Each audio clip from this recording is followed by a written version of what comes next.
Hello and welcome to Late Night Brew's The Cutting Room. I'm your host, Jacob Hunting, and today we are joined by our three competitors.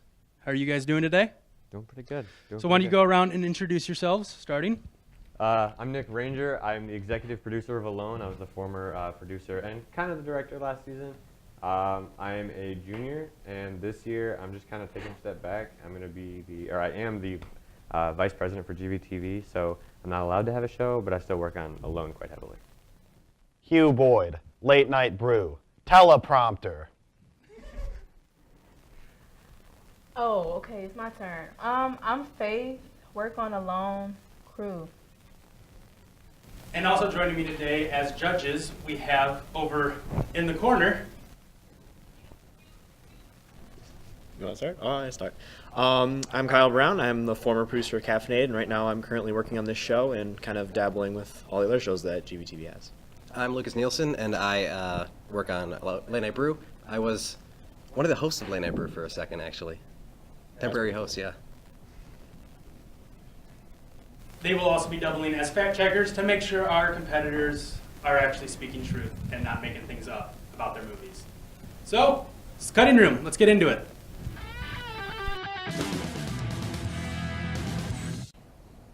So starting off with the first round, we are talking about the best horror movie villains of all time. We're going to start right off here with Nick. All right, in my personal opinion, mainly because the movie just came out, and this is a quality answer, my choice is It, most commonly known as Pennywise. Pennywise is the embodiment of fear. He is fear. Whatever you're afraid of, that's who he is.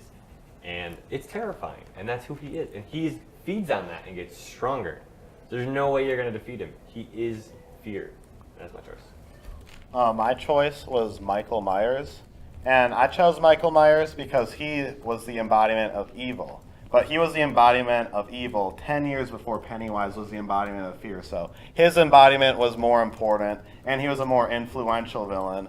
See, Michael Myers, he really set up a template for future slasher villains that has been followed ever since. He's unrelenting, he's pure evil, and he's just a great villain from a great movie.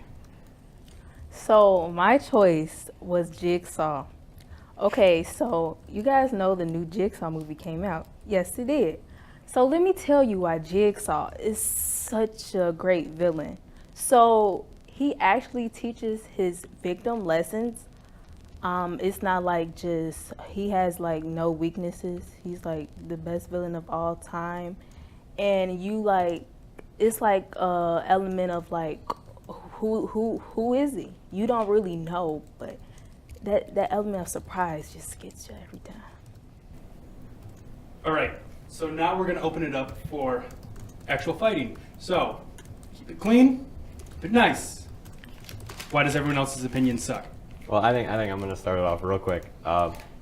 Jigsaw is not a proper villain of a movie. He is basically J.K. Simmons from Whiplash. He's just trying to teach a lesson. He's just angry. That's all it is. And there's no fear there. There's a way to beat him. He tells you how to beat him every single time. And Michael Myers, don't get me wrong, I love the Halloween movies. They're excellent films. But you constantly see him getting stopped. He gets thrown out of windows. He gets shot. Yes, he doesn't die. He comes back. But people are getting away from him all the time. Now, there are obviously people who don't get away, but he's not scary. Okay, if you want to talk about the actual filmology, and yes, he came out 10 years before Pennywise. Filmography. He came out many years before Pennywise, but it doesn't embody his actual character. If you look at his actual character, there's not much there. There's just nothing there. Well, see, you're using the fact that there's not much there with Michael Myers as a weakness, but that's actually his greatest strength. Because before that, there was always a reason, like a villain was evil, like something was wrong with them. But with Michael Myers, he was almost superhuman, you know. He represented pure evil. He was pure evil put into a human form. Now, you said that Pennywise, you know, that's your guy, but that movie came out 2 months ago. So there's no way we can even see how much influence he's gonna have. Michael Myers has been a lasting figure of movie pop culture for 40 years. So Pennywise just doesn't have the staying power. You can also argue that he's more well known as a book character because the movie just came out and he was notable as a book character long before he was a movie character. With Jigsaw, you're wrong because everybody, there is a lot, like Saw 2, that whole movie was about his backstory. There is nothing mysterious about him. He literally had cancer, so I mean, how much weaker can you get? He's just a frail old man. So that's all I gotta say. Okay, so the statement you just made, I just have to comment on that. So what you said about Saw, Jigsaw is the new movie that came out named. You're actually wrong. I can tell you didn't see the movie. You haven't been doing your homework. So let me tell you how Jigsaw beats everything. So it's not like a normal villain. Okay, yeah, so what? Those villains have weaknesses. People.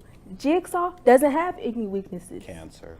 First of all, in the movie, I can tell you didn't watch the movie because in the movie it revealed he did not have cancer.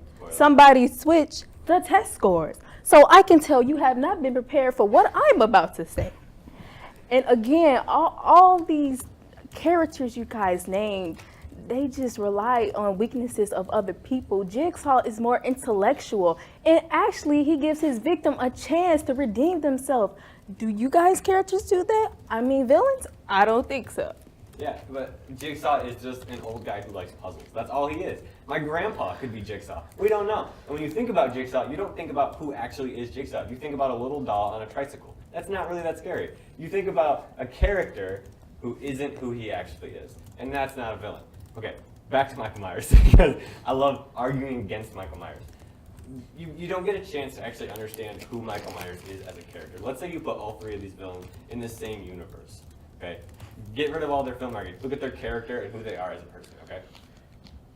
It, or Pennywise, has been around since before mankind, okay? If you look at the movie itself, they hint to it, they nod to it, and there's actually a deleted scene where Bill Skarsgård was eating a child, like an infant baby. This is back like Pilgrim times. So he's been around for millennia. He's been around for years and years, waiting for humankind, sitting underneath Derry to come up and just wreak fear. That's all he was trying to do. And that's what he did every 27 years. This dude is the best villain, hands down. Well, see, you say that there is not much you can know about Michael Myers, but what's there to know about Pennywise or It? It's just another embodiment of fear. There's no sort of nuance to the character. So any argument you put against Michael Myers, you can equally put against It. And just because It's been around since the beginning of time, that's not a good villain. I mean, in Yu-Gi-Oh, Merrick's been around since ancient Egypt. Is Merrick some great villain? I don't think so. And you're right, I did not see the new Jigsaw movie. But listening to what you said about it, part of what made Jigsaw such a good villain is because he was a sympathetic character, and it made him a flawed villain. So to have him switch the test scores and not have him have cancer, that ruins part of the nuance that made Jigsaw such an interesting villain, because he's not supposed to be a perfect villain. He's supposed to be flawed. He's supposed to be a human being. So I'm glad I didn't watch a new Jigsaw, because I clearly have a better opinion of Jigsaw as a character because of it. Okay, so wait just a second. This is going to be the last thing said on this round. So Faith, you're closing this round. Okay, first of all, my opponent right here, I did not like what you said because you did not understand, comprehend what I said. I said somebody switched Jigsaw test scores, not that he did it himself. Thank you. Okay, so you guys keep talking about these same old traits, same old thing, same old thing. The element of Jigsaw, you think is this person, you think is that person. You don't really know who the mastermind is. That's what's so great about Jigsaw. I mean, he's the mastermind. I'm talking, thank you very much. You guys just keep saying the same thing about, oh yeah, fear. Fear? I said evil. Evil, fear, it's all the same thing. They're very different. It's more than life than just fear. Yeah, how there's about evil too. learning lessons? How about I'm not going to do the same thing over again? And that's what you get with Jigsaw. He tells you how it is. Okay, so that's the end of the first round. I'm going to kick it over to our other two judges slash fact checkers, and they're going to tell us anything that they found wrong with any of the statements. So, Lucas, Kyle? In terms of facts, I thought it was a pretty factually clean round. There was just a few like small little things that I found interesting. Is like if you Google Jigsaw, it's mostly the puppet on the so that's just kind of furthers that point a little bit. But yeah, in terms of like pure facts, it was pretty much clean. Yeah, I'd agree. It was pretty much just a matter of opinion. What was the main thing that mattered in this round, I think. Yeah.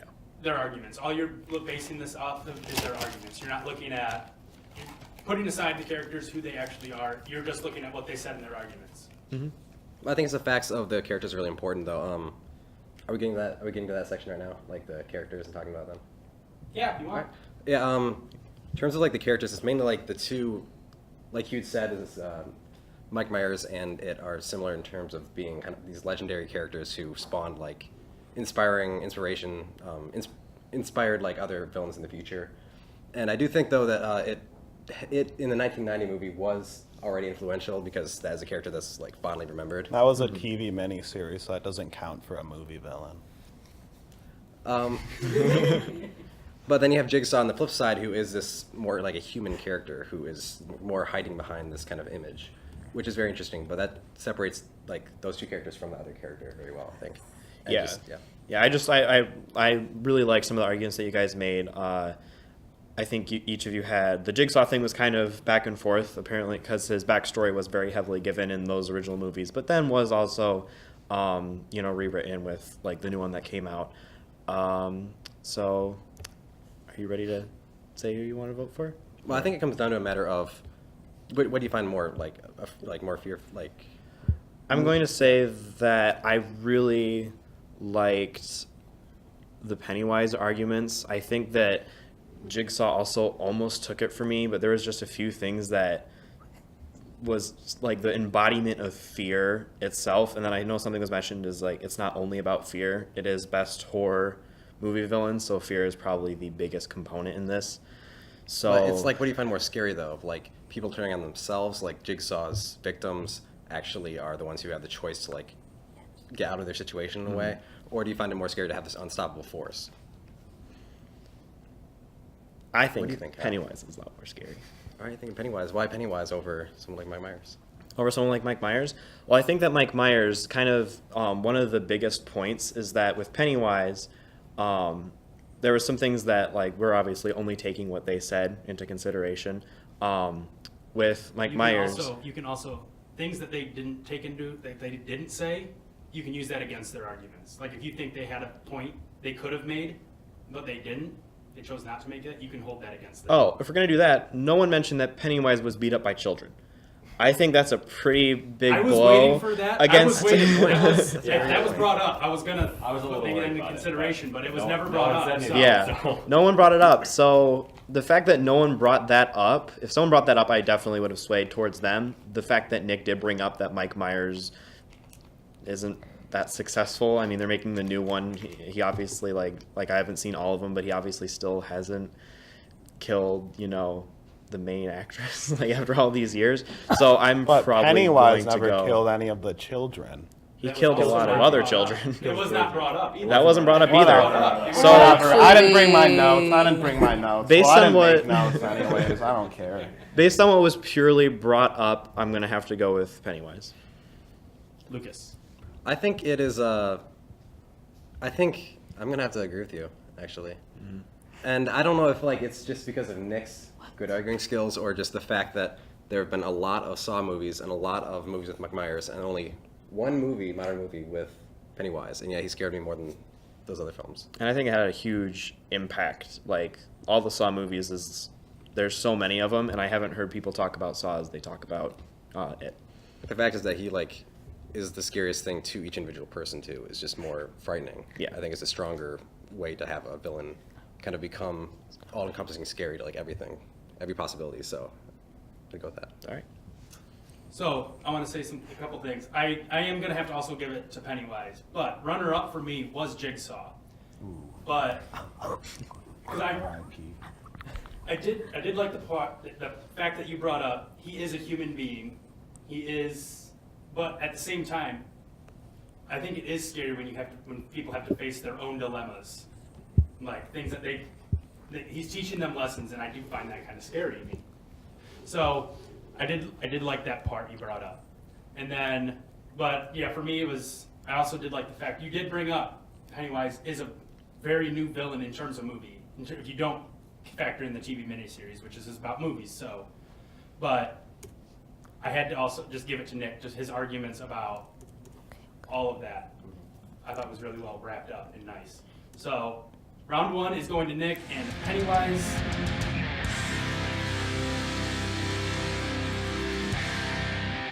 Well, that was a great first round, guys. So we're going to jump right into the second round, which is the worst horror movie of the last 10 years. And take it away. Worst horror movie, obviously, if you've seen it. Worst horror movie in the past 10 years was called The Forest. It's an awful, awful movie about a twin her twin goes to commit suicide in the suicide forest, and she follows her. It is an awful movie, awful jump scares. It was just complete shit of a movie, and that's why I chose it. It was awful. It was god awful. My movie, Friend Request, obviously, if you've seen it, it's worse than The Forest. It's about like a popular girl at her school who is very popular on Facebook, who befriends this weird girl who has 0 friends. But then this girl turns out to be creepy, so she unfriends her, and then the girl kills herself. So then this girl starts losing friends on Facebook, and it's supposed to be scary or something, but it was not. It was very bad. You know, completely like misjudges, like doesn't even understand social media apparently. Not scary whatsoever, sort of boring for part of it. Bad jump scares, and just weak overall. No, just a minute, Faith. Didn't they not make a South Park episode based off this movie? No, I think I've Unfriended, I think. Yeah, they made a South Park off Unfriended. Yeah. It's basically the same exact premise. Okay. Faith, go ahead. So, Sharknado, it's just terrible. I just hate it. I hate it. So, like, it's like basically random stuff happens like throughout the whole movie. So it's like a tornado full of sharks. Like I thought sharks were supposed to be. I'm sorry, hurricane. I thought sharks were supposed to be in the water. Wow, they're just coming, and they're flying at you, and then they eat you and they fly at you, and then it's just like random people in the movie. Like, where did this person come from? Why? It doesn't even make sense. Like, what? It just has to be the worst I ever seen in my whole entire lifetime. All right, so now that we know the movies, we can fight, and this time it is no holds barred because we're not on a rating system anymore. Go ahead. Okay, first, I don't want to knock out Sharknado right off the bat. I'm coming at you first 2 rounds in a row, but this is just, I'm sorry, but this needs to happen. Sharknado is a B-rate movie. It was made by Asylum, which is a production company. Via Asylum, excuse me. It's a B-rate film. It's supposed to be bad, and in that case, it is a great and fantastic movie. Sharknado is actually considered to be one of a cult classic film. It's becoming this whole genre. The main actor, Ian Ziering, his paycheck for Sharknado 5 was twice what Gal Gadot got for Wonder Woman. So that fact alone makes that entire franchise greater. Just because that first movie was so excellent. Yes, the premise is way out there. It's supposed to be. It's a Sharknado. It's way out there, but it worked. It worked a lot better than either of our movies, really. And there's nothing wrong with that movie. It's supposed to be bad. That's what they accomplished. They were actually trying to make a bad movie, and they did it well. And with our movies, they made awful movies. They're trying to make good movies, and it just doesn't make any sense. Just saying. Whoever's next, go ahead. Okay. So, I'm going to double knock out Sharknado because that was a terrible choice. Because, Sharknado is like the worst horror movie in the same way that The Room is the worst movie ever. Because yes, it's a bad movie, but it's a very entertaining movie. You know, when they made the movie, they weren't trying to make it scary. They wanted it like the Asylum has made these movies for years, and it's almost a celebration of these awful like made for TV monster movies. So, you know, there was really nothing like also like I wouldn't even really qualify it as a horror movie. I'd say it was more of an action movie with minor horror elements. So there's that point there. So, you know, I'm just gonna say why I think Friend Request was worse than The Forest too. Because I feel like with The Forest, you know, it's a very bad movie. But you can also see how there was potential for a good movie if maybe it was handled better. Because the atmosphere set up and sort of the idea, it's not a bad idea. With Friend Request, this thing's just awful to start out with. The whole premise is based on a girl with 0 friends friending the most popular girl in school, then getting unfriended, and then killing herself, but she didn't because she's actually an evil witch who decides to not kill the girl who unfriended her, but all of her friends to make the girl feel bad. So I think... Yeah. Okay, yes. And when you requested it, I had to sit down and watch it, and it was awful. I agree with you. But there are a couple things that make The Forest way worse than that movie. I looked up these stats because I wanted to make sure I had them right. Since 1981, there's been just over 1 million twins in the world. So this movie only relates to about 1 million people. When you go to a horror movie, but I'm a twin.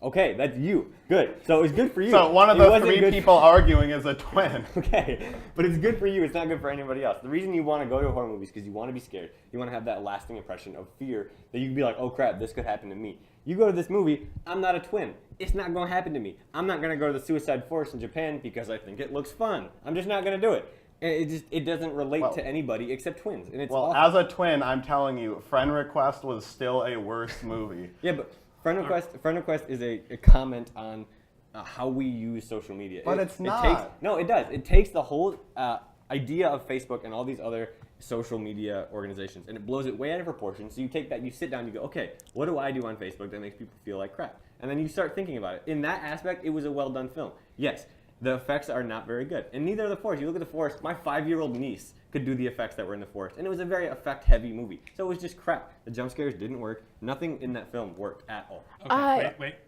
Let's let Faith talk. She has not talked. Can I at say all something this. after Faith? After Faith, yes. Faith needs Amazing. to actually get something in on this round. So. All right, try to save yourself, Faith. Okay. So although it might be true what you said, 100%. isn't a movie about suspenseful? Do you always have to be scared? No, you do not. All those movies you mentioned, it just makes some type of sense. In The Forest, you see all type of stuff. In The Friend Request, she ends up dying. But the Sharknado, what?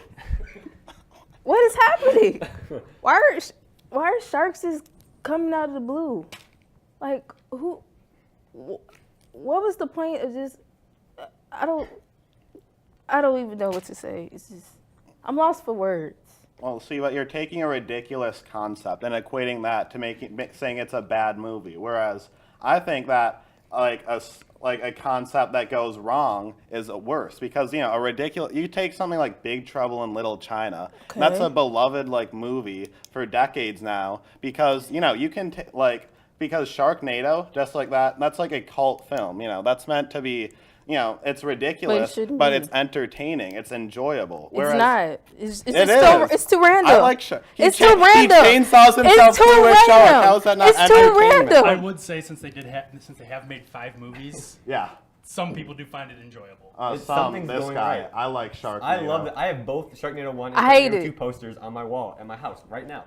They're fantastic films. I'm questioning Yes, you guys. They're crazy and they're way out of the box, but sometimes you need that. Sometimes you need to sit down and watch a movie that's way out of the box. It's not You know logical. You don't have to take everything so serious. You have That's what to. Asylum does so well. Once my friend roasted me because I tweeted Sharknado 2 coming out tonight, and then you know that Twitter account that's things white people say, and they said getting excited over Sharknado 2, and then my friend tagged me in that.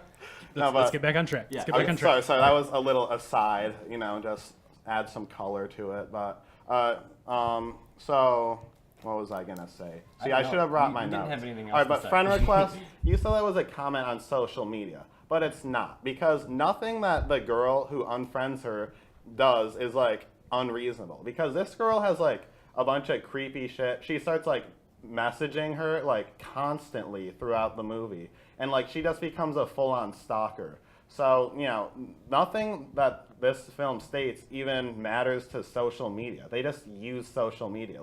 There's not a actual statement about social media that you can take away from the movie. But also, it's sort of this stupid concept like Sharknado, but whereas Sharknado, that's mined for laughs, there's nothing, it's not even Stupidity. funny about friend requests.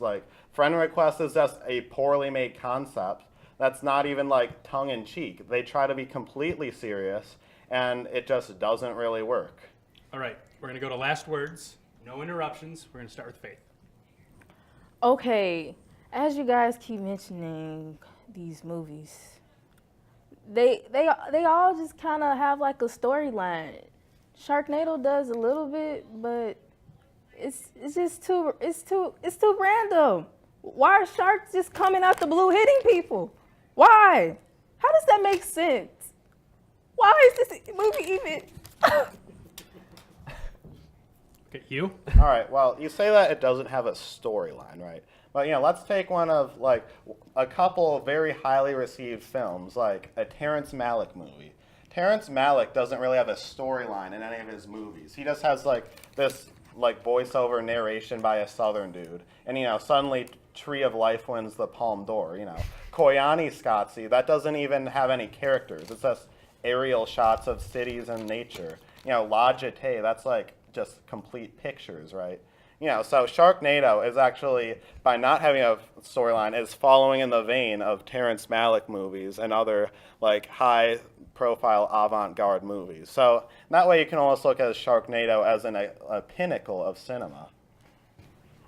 If you're gonna leave it on that, I'm gonna take this round. Oh, no. The forest is if you actually sit down and pay attention to any value of this movie at all, it's awful. The performance from the lead actress is trash. I don't even think she went to the premiere. It was that bad. It's just awful. The twist ending, it wasn't a twist. You saw it coming from a mile away. There's no effect in this film that actually was done successfully. This entire film was a flop, and there's no reason for it to ever be made or ever be duplicated ever again. But they keep trying to make these movies, but it's just, I don't know. It was awful. It was god awful. Wait, if I could throw in one last thing. One last thing. Okay, with The Forest, you say it should never be made again, but I think the concept underlying The Forest is actually an interesting one, because Natalie Dormer's character goes through this haunted forest, and there's a lot of evil spirits and demons inside it, and she has to try to go through the forest to save her sister. I think in better hands, if they had handled it better, then it could have actually turned out to be a pretty solid movie, a very suspenseful movie, and something that's actually interesting, because having a movie set in the Sea of Trees is a very good idea for a movie, because it's this ominous place. Whereas Friend Request, there's nothing ominous about Facebook. I mean, my grandma's on Facebook. There's nothing ominous about what she plays Scrabble and goes on Facebook. Nothing ominous about that. All right, we're going to kick it over to our judges. I see them furiously typing over there, so I want to know what you guys have been looking up. In terms of facts, sharks are indeed supposed to be in water. I mean, I couldn't find anything about the premiere because The Forest wasn't exactly a huge thing. So, in terms of that, the U.S. twin birth rate is at an all-time high right now. Isn't that nice? Yeah, that is pretty nice. Yeah. I like twins. Her name's pronounced Gal Gadot, not Gal Gadot. So that's also a problem. Oh, you are right. What you said about the Sharknado actor earning more. Gal Gadot only was paid $300,000, which sounds like a lot, but is very meager compared When to you how much compare they it made. to like especially Marvel, like Robert Oh Downey yeah, Jr. for sure. Yeah. So that is definitely. Yeah, and what's his name was paid $5 grand, right? I think that's $5 the million? stat that I found. But in terms of a horror movie, I generally like looking at horror movies for like, are they good or are they bad? Kind of like, are they scary first? Are they like at all good? Like the horror actually scary scenes, and then are they funny or entertaining? Because I think just rating on horror Correct. and then actually goodness, and then if anything, if it can be entertaining Right. at least. Yeah. Are we IMDb scores or Rotten Tomatoes scores? Yep, go ahead, throw them out if you have them. So one thing that I kind of noticed is that even though Sharknado has the lowest out of the movies, I definitely agree that it is not meant to be a horror movie. It's listed first as a comedy, and I think it being a TV movie and how many sequels there have been, how much money they're making, there's definitely people that do like it. I think it is kind of easy to separate the three films into the groups of Friend Request and The Forest being like meant to be horror, whereas Sharknado is tongue in cheek, so it's hard to judge it in that way. Right. In But it is terms more of comedy. worst, I like to think of movies as long as they're entertaining and they have some sort of merit to it. So I'm going to say that Sharknado is probably knocked out of these So- three. And I was looking at jump scares in both Friend Request and in The Forest, and they're both really terrible. But there were more jump scares in The Forest than there were in Friend Request. I was looking at the Friend Request trailer, and one of the lines is actually in like a super intense part of the trailer. Did you change your password? And she's like, I've tried. That's not scary. My grandma's on Facebook was probably another line that I really liked a lot. I did really enjoy that. Yeah. But for me though, Okay. I just think that Friend Request has already been done in another film, a very similar concept of Unfriended. And Unfriended actually has a lower score than Friend Request does. So out of the two films you could have chosen about Facebook, it's not even the worst one. That was kind of my thought too about it. Is if I could, I instantly said, wasn't there a South Park episode based off that? And they said no. Well, they said no. It was actually a different movie that had a similar. That automatically knocked it down a little bit. But does that make it even worse because it's not even an original concept? That's the and case, plus, though. That's the case, Rotten though. Tomatoes score is higher on Unfriended than Friend Request. Personally for I'm going me. to say, Unfriended did have a creative thing. They did not do it well, but they had a creative thing where it was all in the web browser. And I think I'm just going to say like which one I pick for. And we're gonna if you're ready for that. What, at the same time? Then ready? 1, 2, 3. Friend Four. Request. Friend Request. Oh. That's what I meant. So yes, Friend I'm Request. gonna go with Friend Request as the worst one. I just think that when he was explaining it, because The Forest, he explained the premise and it sounded like fairly intriguing. Sounded interesting, right? It Like, did yeah, sound like new. something that, Whereas, like yeah, Like you could have like gone Hugh somewhere with mentioned, if it was done right, it would have been a fantastic horror movie. yeah. I But just if you think look that at Friend Request, you're kind of stuck in a house. It's like there's nowhere to go with it, and it's been done before. It's like it sounds insane, like when he was saying it, and none of it sounded scary. And I think the fact that even though The Forest, because I hate when a good premise goes to waste, and so The Forest was kind of pulling me with that a little bit, how it was like gone to waste, and it could have been done really well. But then again, the fact that Friend Request was already done in a different movie that probably did it better. I'm gonna have to go with Friend Request. Friend Request. So. Friend request. So, that is the end of round 2. We have one more round. So right now it is 1 for Nick, 1 for Hugh, and right now 0 for Faith. So, if we're gonna go to Faith, Faith, you need to get this in order to stay alive and get to the speed round. Yeah, I know. So, we're moving to the last topic, and that will be, what is the best horror franchise of all time? And we're going to start with Faith. Oh, Hit this one great. hard. You need this one. I do. So I'm gonna say Nightmare on Elm Street. Let me tell you when the movie was released. November the 9th, 1984. In the box office, it made $25.5 million. And based on all the movies they made $475 million. All that from everything. It has to be the best. It has to be. You? Well, first of all, You're not going against. You're not saying anything against hers All right right, now. I'm just gonna- announcing your movie and why it is the best. Okay, but I'm going in on you. Not. But not yet. yeah, you not you yet. get ready. Get ready to die, Faith. Okay, my movie or my franchise is The Evil Dead. So I'm gonna say that the reason I think The Evil Dead is the best franchise is because I think for me, I consider a franchise to be at least to be a good franchise, you need at least 3 quality essential movies to it. And I feel like Evil Dead, the 3 Evil Dead movies in the original trilogy, the remake wasn't that good, but the 3 are all very high quality movies, very enjoyable movies. And I also think the franchise is almost a celebration of horror movies itself because they're low budget, they poke fun at horror movie conventions, but yeah, even though it's funny, they actually have legitimately scary scenes in it.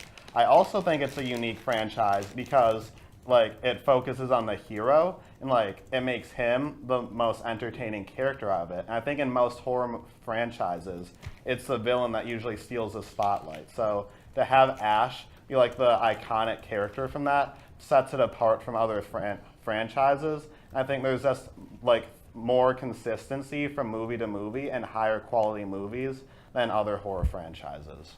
Nick, finish it up. So my pick's a little odd. I got a lot of heat when I actually sent this pick in. He did. I was roasting. It was an odd pick, but I picked it because it's real. It's when you think about what it actually is, it's terrifying. My choice was the Texas Chainsaw Massacre. Yes, I'm gonna get a lot of heat for that, I know. But if you think about it, it's a fucking real movie. The stuff that happened in it, yes, it's been Hollywooded and blown kind of out of proportion, but it's real. There was actually a man, I'm not remembering his name. Ed Gein. Who I'm helping would, you there. I know, thank you, who would cut, he had suits made of people's skin. That's terrifying. They use that in the movie, they play with that, and they make it so much more scary. And when you think about what they've done, they've made over 9 movies and made $251 million. Now, you think about in the grand scheme of things, yes, there are other franchises like Nightmare on Elm Street who has made more money, okay? But they don't deliver the same scares that Texas Chainsaw Massacre did, and that's why I chose Texas Chainsaw. And no holds barred. Go. Okay, so I just have to get this out of the way. Faith, you're trying to argue that A Nightmare on Elm Street is the best horror franchise because of the money it grossed on the box office. So let's just remember for a second that the movie Minions grossed over $1 billion at the box office. So by your own logic, Minions is one of the greatest movies ever made. So Okay, but look at all the stuff they made. Freddy's Nightmares, Freddy vs. Jason. Despicable Me 3. Look at all the movies they made, just all for one concept. Can you say that about Minions? Can you? I mean, I how much don't hear merchandise does anything. Minions sell? Do you think Despicable Me is ever gonna run out of steam in any time in the future? This is a franchise. Where It has to be where the sky is best. the limit. I'm going to Can we get back sleep. on the horror Oh, yeah, okay. I'm going to Okay, sleep. okay. Minions aside. Okay, Let's okay. get back on the. I wanna get this out my chest real quick. Evil Dead is one of my favorite franchises of all time, and putting that aside to actually look at the facts of the franchise, if you watch Evil Dead 2, they completely get rid of what happened in Evil Dead 1. So technically, there's only 2 movies, and that's not a franchise. Also, in the end of Evil Dead 2, he opens up a portal and gets transported back in time to fight Deadites in the medieval times with a chainsaw hand. That's fucking crazy. I love the movie. Don't get me wrong. Army of Darkness is up there for my tops. But it's insane. It makes no sense. The plot line is flawed. One of the greatest original movies of all time, Evil Dead, and then they completely get rid of it with Evil Dead 2, and people like that one more. I don't really know why. I personally enjoy Evil Dead 1 more. But it doesn't make any sense. Bruce Campbell in the medieval ages with a chainsaw on his hand. No, you're gonna run out of gas. You're not gonna be able to do shit. There's no way any of this works. It's ridiculous. And then Nightmare on Elm Street, the only 2 movies worth watching are the 2 that were directed by Wes Craven. And when Michael Bay is involved in any franchise, which he was involved on the last one, when Michael Bay is involved, it's not worth watching. And so that completely gets rid of your entire franchise right there. There's no point in arguing against Texas Chainsaw. It's real. It's intense. How many times do you go to a haunted house and you see someone with a chainsaw and you are terrified? person chases you with a chainsaw, that is all stemmed from Texas Chainsaw. There was no need that would ever be a thing unless Texas Chainsaw came to be. It spawned one of the greatest Halloween tropes of all time, even more than Michael Myers, even more than anything else. The chainsaw is such a big thing. Even Evil Dead couldn't spawn that, and they had put a chainsaw on Bruce Campbell's hand. It was awesome, but it didn't do anything compared to Texas Chainsaw. This is where your argument. Wait, let Faith go first. Okay, so that's too much like real life. I'm walking, I see a chainsaw, but Nightmare on Elm Street, you actually going to sleep. Elmer Fudd? Or Elmer You're Street actually is going to sleep, and you're getting terrified in your dreams. When you go to sleep, you want to be at peace. You don't want to dream about no nightmares. That's too normal. I expect that in the world now. Okay, so first of all, then like last round you were complaining about Sharknado 2 for being like too ridiculous. I can And change now my you're answer complaining whenever I about want. Chainsaw. I can change my answer whenever I want. I'm done with you. You lost. So back down to Nick. So this I is why I lost. think your argument is flawed, Nick. Because this is the best horror movie franchise. Now, I like the original Texas Chainsaw How many movies Massacre did it make? More than what? How many movies did it make since it's so good? What? Evil Dead. 4. Okay, how many? Okay, so how many Yeah, they movies made did the 4 Blade movies. Runner They didn't series need- make? 2. They didn't need to reboot it because they It just wanted to leave made it. They these wanted to leave movies it. made so much. But no, Freddy's okay. Nightmares, No, I need Nightmare on to, Elm okay, Street, Faith, the I need last to- one. We need to. Okay, so I'm going to address Texas. So the question is, what's the best franchise? And no one has ever said, "Hey, you know what I want to watch today? Texas Chainsaw Massacre 3." I said that. No, not 3. Not Oh yeah, not 3, not the next generation, not okay, but so here's the thing. Like the first Texas Chainsaw Massacre is probably my second favorite horror movie ever, but past any Evil Dead. And I watch it every Halloween. But this is about the best franchise, and there's not even a movie that comes close to like in that franchise to like the second one was okay. Like I enjoyed the concept, but like if you look, that franchise is still going on. And it's just slowly running out of steam. The Leatherface came out this year, and it went straight to DVD and on demand because the franchise just keeps on going, but it's not really, it doesn't matter as a franchise. The first movie is a classic, but the franchise as a whole, like, is just not, like, no one thinks of Texas Chainsaw Massacre and thinks, wow, I love this whole franchise. They love Leatherface, they love the first movie, but, like, compared to the Evil Dead had 3 essential movies to it. Texas Chainsaw Massacre had 1. Like, the only reason you'd watch any other ones were if you were a Matthew McConaughey completionist and you wanted to go through his worst movie ever made, which is The Next Generation. I don't agree with you. I Wait, think, well, this is gonna be final words. Oh. So, Wait, what? figure out the best way you want to figure out end this argument. Do we all get final words? Everyone gets we're all final gonna get words, final Okay. but no interruptions while they're giving their final words. Okay, so for Texas Chainsaw, yes, there has been some major flops in the franchise. But the concept is always true to its original source material. They stick to the classic story of Leatherface. They stick to this ideal around him. Evil Dead, they just throw that out the window and they're like, let's go back in time. Mainly because Sam Raimi just wanted to shoot a medieval movie. They didn't even need Bruce Campbell in there. They just wanted him in there so they could tie it to the Evil Dead series. That's all it was. Okay, and then we look back at Nightmare on Elm Street. Yes, I love Nightmare on Elm Street. Don't get me wrong. It's a fantastic movie. They're excellent films. But the problem is there's 3 good movies out of the 9 movies. That's a third of the films. Now I know the argument's gonna come back to me saying only the first 2 movies of Texas Chainsaw were any good, but at least they stuck to the original source material. There's so much going on with both of your franchises that doesn't make any sense. And it's you can't watch them. You can't watch them all in a row. If you watch Texas Chainsaw all in a row, they follow the same story. Yours just, they go out the window. You watch the first 2 Evil Dead movies and you're confused because Ash is back. Like, Ash just comes back out of nowhere. He doesn't die in the first one, but he just comes back and he's a completely different person. Doesn't remember the cabin at all. It doesn't make any sense. And it's ridiculous. Okay, well, part of what like the Evil Dead's charm is, it's not all supposed to make sense. You're just supposed to roll with it and enjoy it. And like, sure, it doesn't have a whole lot of coherency. That's part of the reason people love it so much, because it's just off the wall, it's zany, it's exciting, it's original. With the Texas Chainsaw Massacre, I mean, it doesn't even really keep the same theme throughout the movies. I mean, the second one veers to like this weird comedy, and then some of them like try to be funny, but they don't. But you keep saying the concept. But this concept was established in the first film, and they never really elaborate on it. They don't really make it better. Like, I don't feel like I got anything of merit to I don't think I really got anything of merit from watching the later films, because I don't think they really added anything that the first one didn't already do well enough as it was. With A Nightmare on Elm Street, I'm just going to agree with Nick here. I think that, the first one's great. Same problem with his, just there's not that many good movies out of this big franchise. And even New Nightmare, which is the second best, sort of loses its luster in retrospect when Wes Craven did the exact same thing with Scream 5 years later. Are you finished? Yep. Tell him Freddy's. That's how you know it's bad right there. Okay.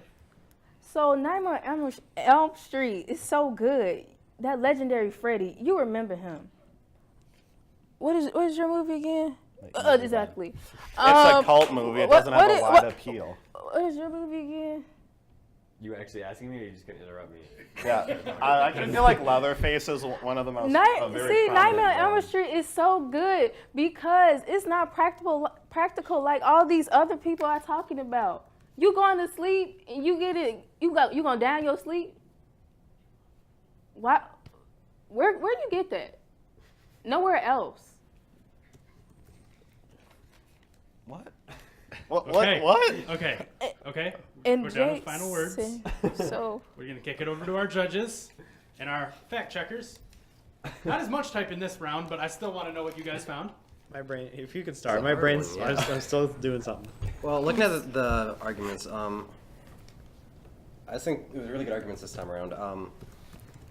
I'd like to start off with the Evil Dead franchise, Hugh's arguments, because I found Hugh's arguments about the celebration of horror itself and Evil Dead being really a good argument, mix of horror and comedy, and that it focuses on the hero is something really unique to, I believe, Evil Dead.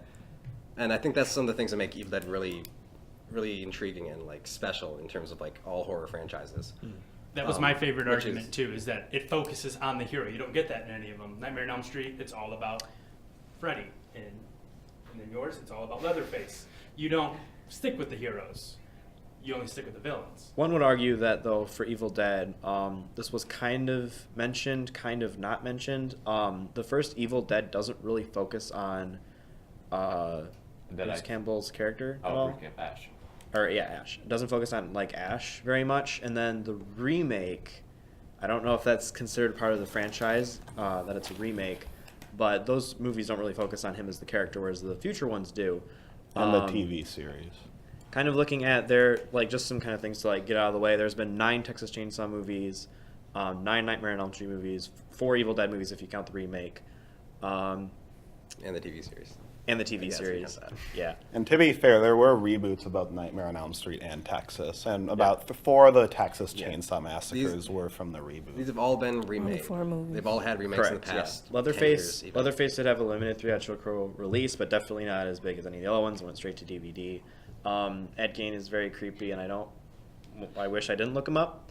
But yeah, it's he's inspired a few different serial killers movies. I think it would be disheartening to have, since these have all been remade in the last 10 years or so, it would be disheartening to see because, these they're not received very well. They'll have very low ratings on these sites.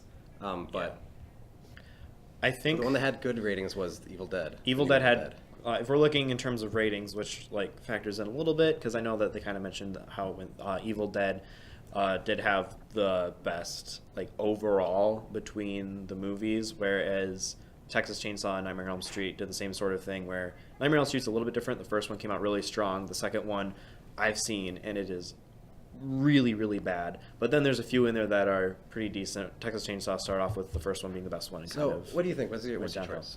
Do you want to knock out one, and then we can get down to 2? Because I like knocking them out and then getting to the last one. Knock them out. That's my favorite. For me, the ones that are most striking in terms of Nick was talking about the backstory to Texas Chainsaw being like based off of real stories and real killers, and I think it's really good for source, like a source material for it. So I think, and it's still carried on through all these movies, but especially the first movie was really iconic at the time too. They're all iconic movies, but Everyone had really good arguments. I really like the arguments of Nightmare on Elm Street being this thing that's more psychological, kind of like kills you in your dreams, and it kind of makes it a little bit more spooky. But that being said, Faith did mention before that Sharknado, that was a downside of Sharknado, was that it was too ridiculous, kind of how Nightmare on Elm Street is pretty ridiculous if you watch it, whereas Texas Chainsaw is definitely real. But there was What would you good like arguments. then? What on would that. I had the same thought as well. Like, you can't argue Sharknado's way out there, and then argue that it makes Yeah. it better That's way for out there, yeah. that Elm Street is way out there. And then I can't remember who mentioned it, but someone did mention another thing against it was the only two worth watching were the ones made by Wes Craven, which I think is a very good argument as well.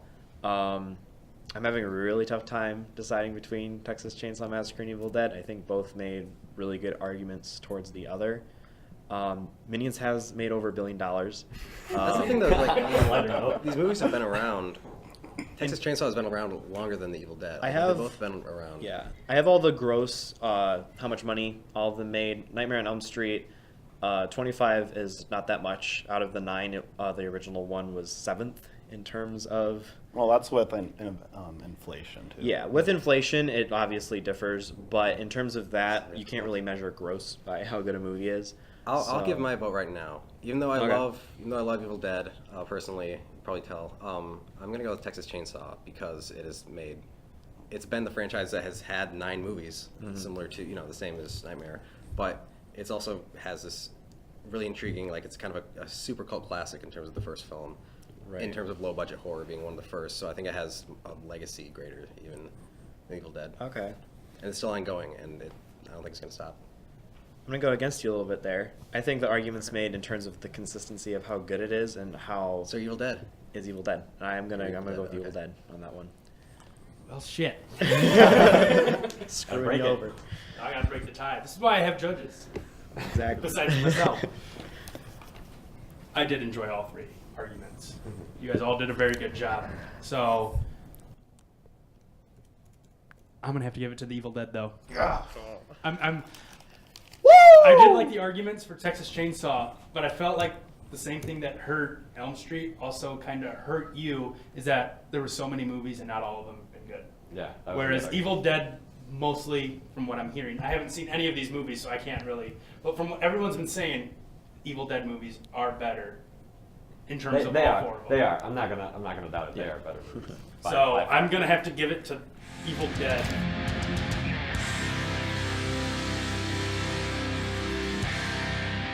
So that was the end of the 3rd round. Faith, I know. you did a great job. A You good did fight. good. It Yeah, was a good good job, fight. You Faith. actually did have good fights. You really No got hard me on feelings. Jigsaw. Hard feelings. No hard feelings. We came from at you anyone. kind of hard. I apologize. Yeah. But It's okay, because next time I'm going to be ready for all of y'all. You ready for it? so we are going to come back in a little bit, and we're going to get into the speed rounds. So first, we are going to take a little break. It won't seem like a break in the filming because it's going to go right back to it. But we are going to take a little break. Let Faith leave, and we are going to let everyone else get ready for the speed round. So we'll be right back. We are back now for the speed round. Right now the standings are 2 points Hugh, 1 point Nick. It is going to be 1st to 5. The rules of speed round is they have 30 seconds after I give the question to give me their answer. They'll each get 30 seconds to submit their proposal and why it's the better one. After that, they will have 20 seconds to argue between each other. After that, the judges will decide which argument was better in the time slot. So, we are starting off with the first question. 30 seconds. Whoever wants to go first will go. I will start when you start talking. So do we give you our answer and then we start talking, which is our 30 seconds? Yes. Okay, so we give you our answer, that's not against our time. Yes. Okay, cool. First question. What is the best horror movie kill? Villain to person or person to villain? Best horror movie kill. Oh, wow, that's tough. Best horror kill of all time. You know what's a great kill? In the original Nightmare on Elm Street, when Johnny Depp's like on the bed and it sinks into nothing, and then like a huge fountain of blood just Is comes that your spurting answer? out. Yes. Okay. Um, Johnny Depp. So, judges over there, Johnny Depp, First Nightmare on Elm Street. Yeah. That's scary committing. That's I have a big commitment commitment. issues. I have terrible commitment That's a issues. big- Ever since my dad left. That didn't actually happen. Okay, best horror kill. Wow, I'm really bad at these speedruns. Best horror kill. The only one that's popping up in my head over and over again is 2013, 2014 Evil Dead remake when the Deadite is stabbing the person in the face with a needle repeatedly on screen. So I'm gonna go with that one. I'll fight that one. Okay, judges, you got that one? Yep. All right. So, who's going to go first? Okay, I can start. You got 30 seconds starting from when you start speaking. Okay. Tell us why that's the best horror movie kill.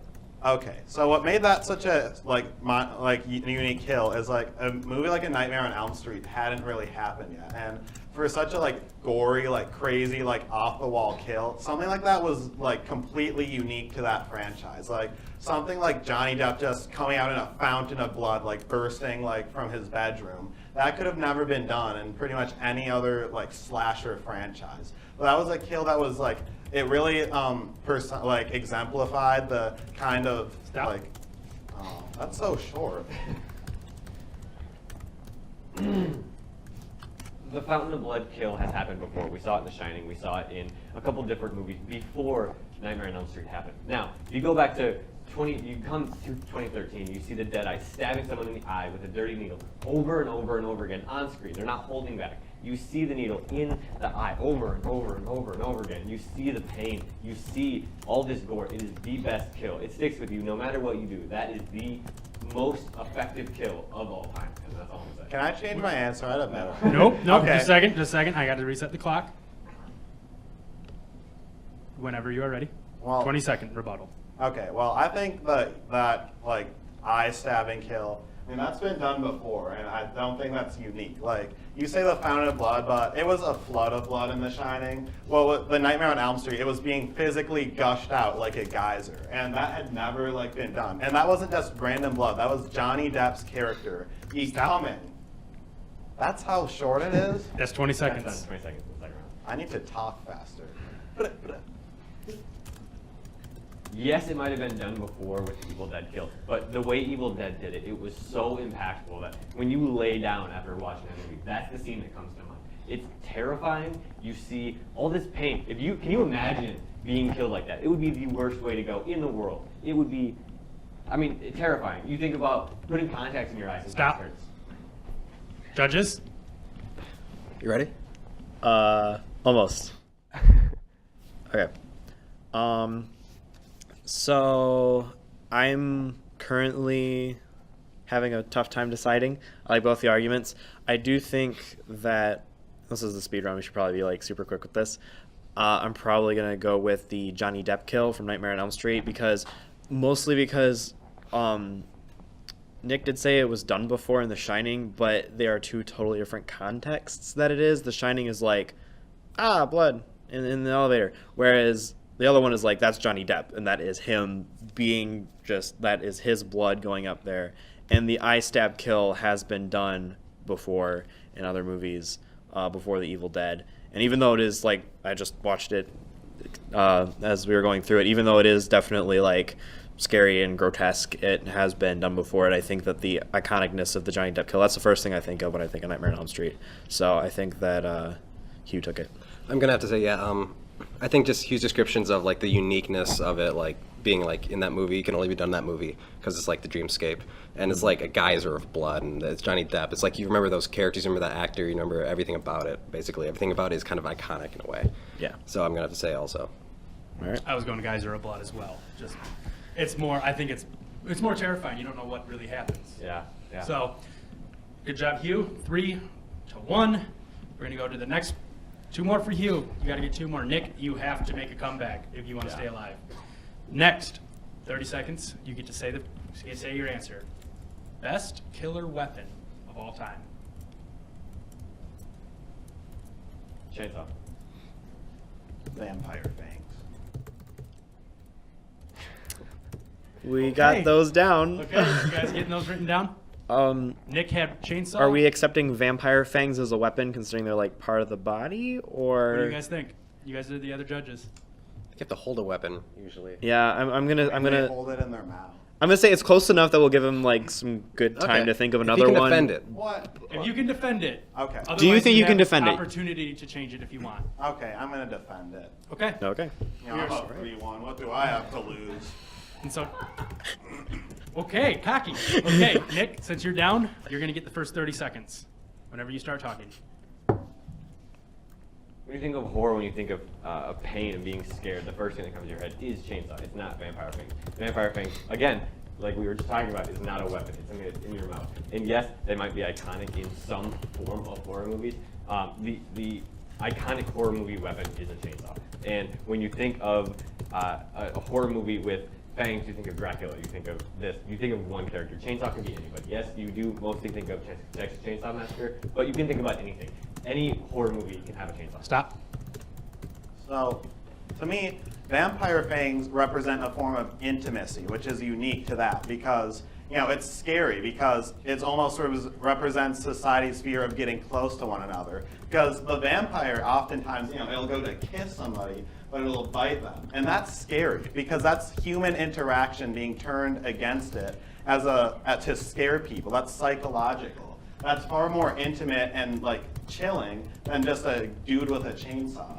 I mean, Okay, stop. okay. Pause. Okay, whenever you're ready, Nick. Yes, might be more intimate, but it's not real. Part of the joy of a good weapon in a horror movie is that it's real. It could actually happen. Vampire fangs, it's not going to actually happen. Someone might bite you. You might say, "Ow!" You're not going to die. You're not going to turn into a vampire. It's just not going to happen. It's not truth. It's not anything close to the truth. Texas Chainsaw, any chainsaw is real. It's going to actually Stop. happen.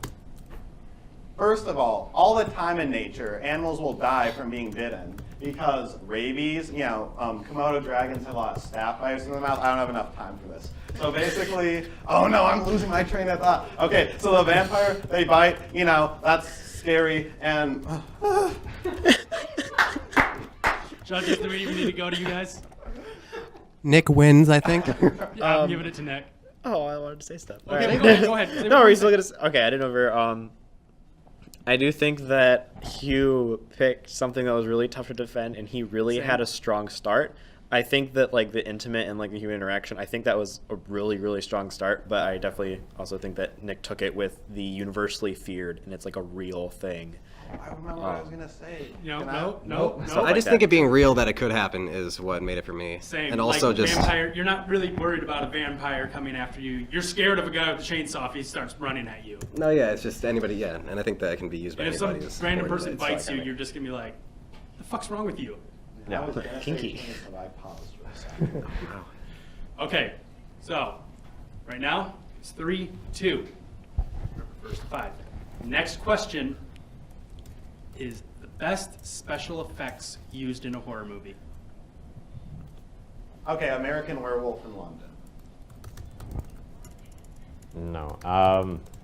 Best special effects. Wait, are we do practical effects count, or are we specifically talking about CGI? I'm gonna say practical counts. Okay. Okay, practical. Practical. The original Evil Dead movie. All right, whoever wants to start.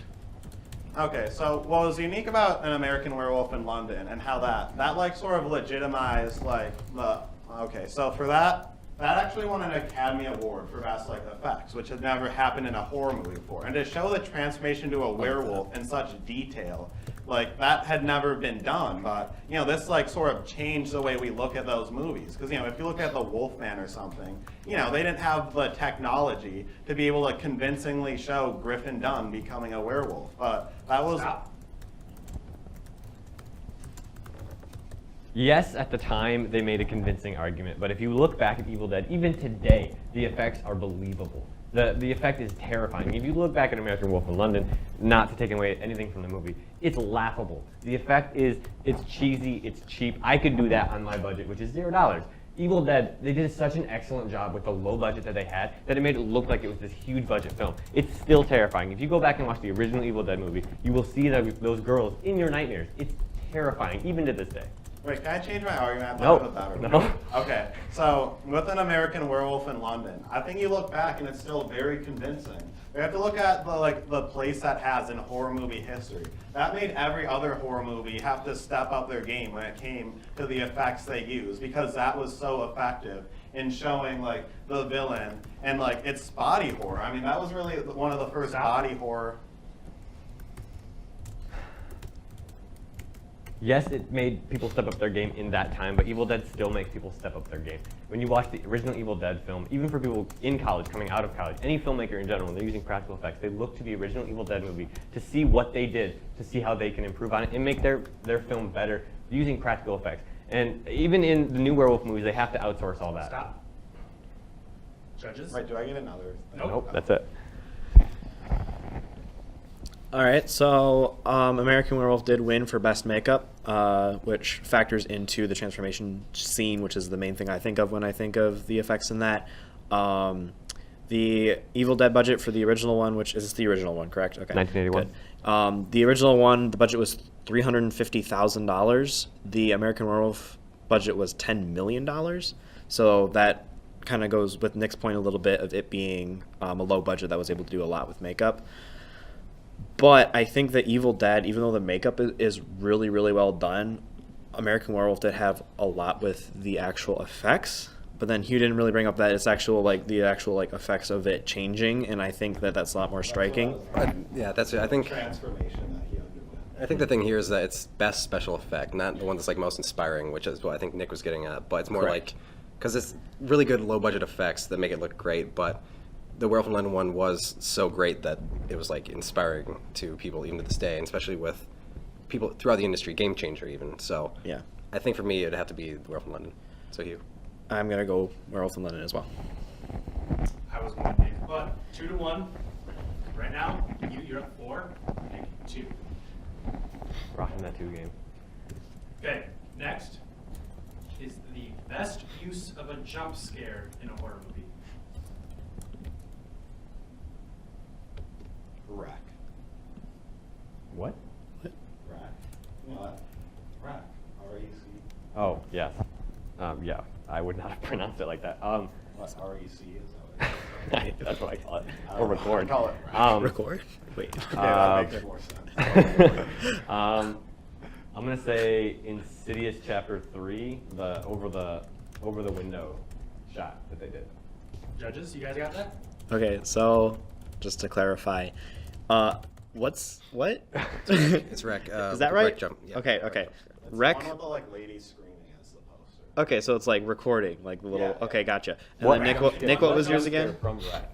Oh, first like little girl who turns into the zombie. Okay. Okay, and then what was Nick's again? It was Insidious Chapter 3 when the girl goes to the window. I got that one. On the Wreck one.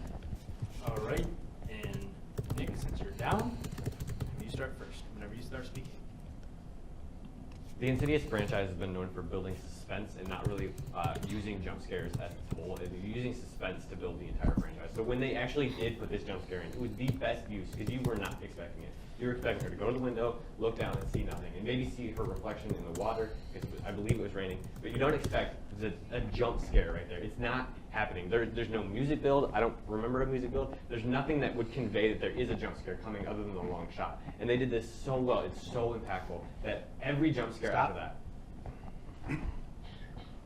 All right, so you're saying that it was part 3. What was like very good about this jump scare is that this was like near the beginning of the movie. This girl just turns into a zombie thing, and it scares the shit out of you. So for the rest of the movie, you're uncomfortable watching it because this jump scare has you so frightened, and you don't know what's gonna who's gonna turn into a zombie next. Like, you know, you're on the edge of your seat the whole time because, you know, this movie has like colored your expectations where you never know where like the next creature is coming Stop. from.